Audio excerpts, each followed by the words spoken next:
Sky darkens. And flames. And cut. That's great. Good. We've got that. That's Fabo. Fabo. Thank you very, very much. Yay! That's the one. Hey, well, thank you very much, everybody, for a great first block. And have a great break. Everyone's having a break, and we will see you back here soon enough. Ladies and gentlemen of the second unit, that is a wrap on block 1.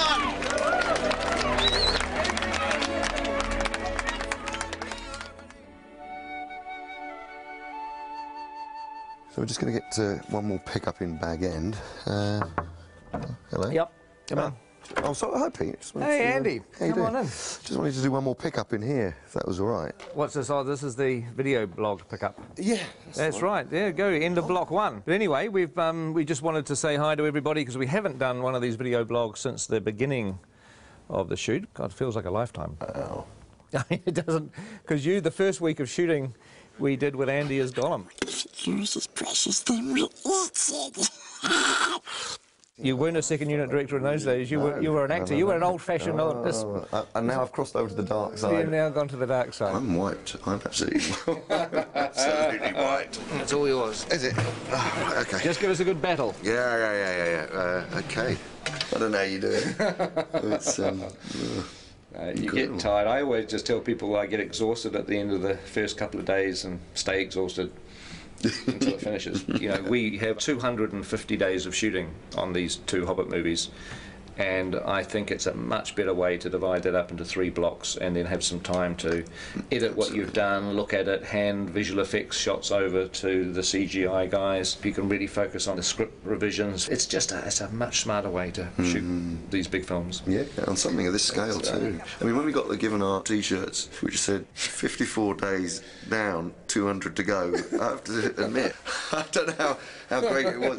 Please wear these. It wasn't exactly a morale-lifting moment, was it? Everywhere you turn on the people's backs was 200 days to go. It's like, oh God, I felt tired before lunch, you know. Good news is that it's over. First day back is Monday the 5th of September. So thank you guys. It's been a pleasure having you with us. What are you guys off to during the break? My wife and I, my lovely wife Aileen, we've got a holiday in the South Island of New Zealand planned.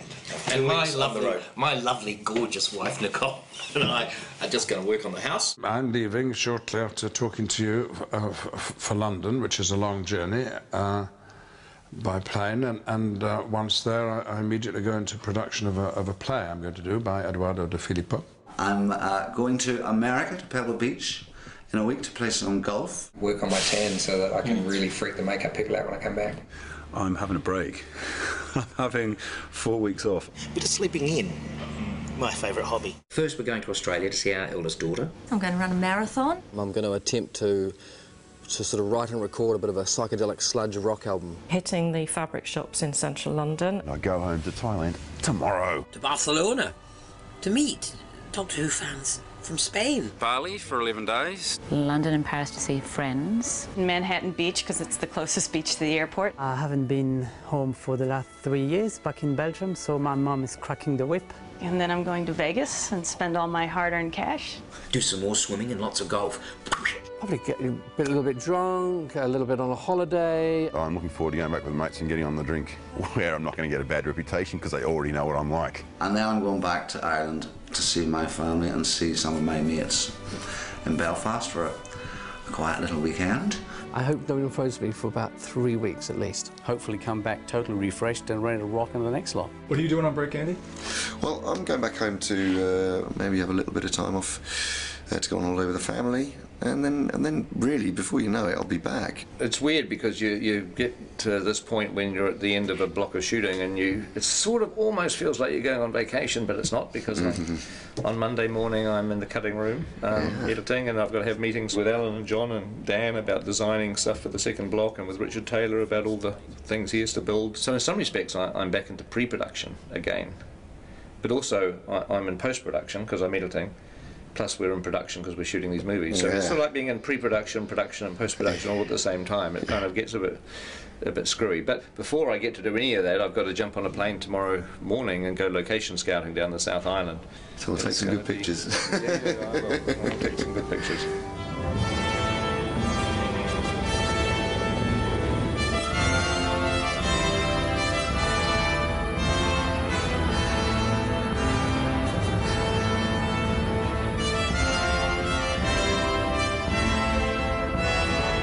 since we're going to be doing location shooting during our next block of shooting, it's really time to have to nail everything down.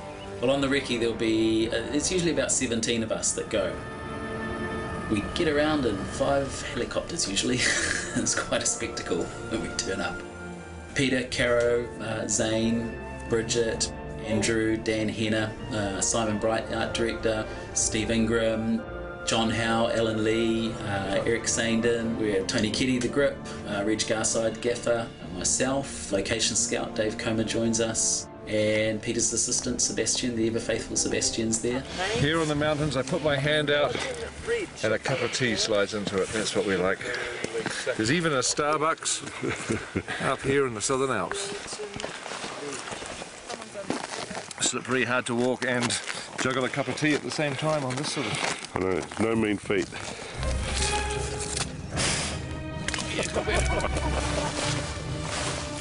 I never come prepared to these things. I always somehow imagine it's going to be dry and warm and nice. At least it's not raining.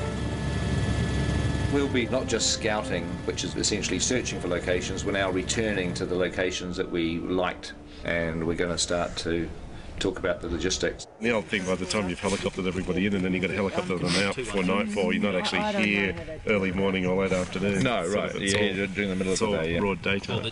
Yep. Unless you camp out here. Well, that, yeah. On set we are allowing approximately half a rugby field for the essential equipment trucks, and then our marquees, crew parking and also unit-based parking, which is where all our makeup and costume facilities are. If you make a path along the edge of the swamp in this... In essence, we need to create space for 2 rugby fields of equipment. It's weird on locations because you're standing in the middle of a mountain or a valley or some beautiful place, and you're having to figure out, you know, where are we going to put the crew tents? Where are people going to get changed? Where are the portaloos going to go? Because all that stuff has to be where you're not going to want to point the camera. You could have Gandalf and the dwarves sort of running up over this brow here and scurrying, hiding down behind these rocks, and just as they get there you crane up and there's one. The last thing you want to find out in 6 months' time is you're standing on this beautiful mountain and saying, wow, this is exactly the shot I want to do, and you find you've got, you know, 20 portaloos right in front of the camera. That's not what you want to do, so you've got to figure all that stuff out. We've got to keep looking. It's sort of sooner rather than later, isn't it? Yep.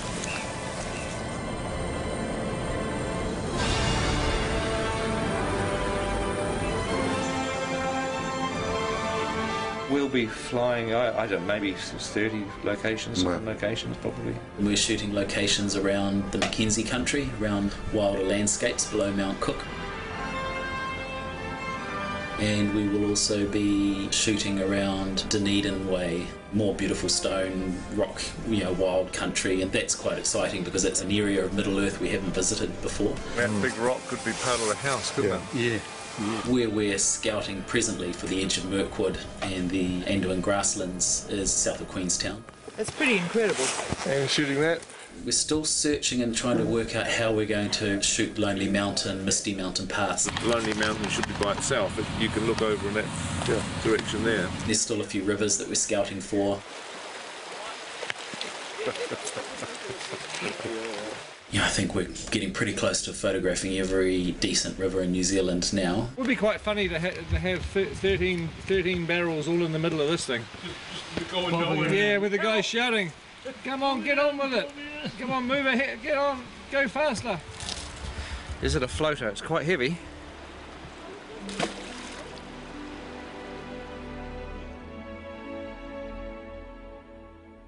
We're going to go to some reasonably remote places. Sometimes places that, you know, very, very few people have seen. There's plenty of New Zealand that we haven't seen yet. I think people think it's such a small country, and Lord of the Rings, we saw so much of it that we must have seen everything, but believe me, we haven't. There's a huge amount of wonderful locations still to come. Quite a pretty spot, isn't it? That's great, it's a great spot.